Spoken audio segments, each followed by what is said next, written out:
অফিসে আসার কথা 10:45 বাজে। আমি ওই দুইটা দেখে আসছিলাম স্যার।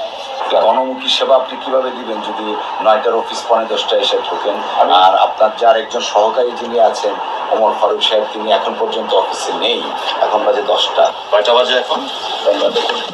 স্যার গতকাল ইউনুস স্যার এসিলেন্সের একটা নির্দেশ ছিল যে এখানে একটা রিফিউজি কলোনি আছে স্যার, একটা হিন্দু পরিবার নিয়ে উচ্ছেদ করে দিছে।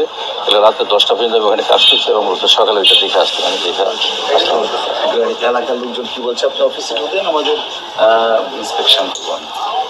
আপনার এখন 10:45 বাজে আপনার ঢুকেছেন অফিসে। স্যার স্যার স্যার 9টা অফিসে আসার কথা 10:45 বাজে। আমি ওই দুইটা দেখে আসছিলাম স্যার। তাকে আবার জাস্টিফাই করার চেষ্টা করছেন ওনার বিলম্বটা। এটা উনি আমরা গতকাল শুনলাম যে আমাদের ট্রেনিংটা 24 দিন সোনারগাঁয়ে নিয়ে যাবে, পাক করে দিবে আর কি। এটা কনফিউশন, এটা কনফার্ম না। চিঠিটা আছে না, চিঠিতে থাকবে ট্রেনিং বলে।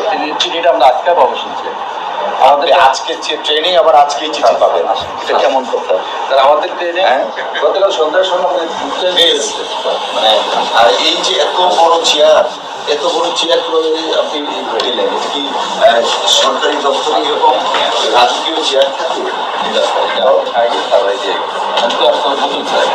কতদিন যাবত? 4 মাস। আপনি যে কাগজপত্র বের করেন কিছু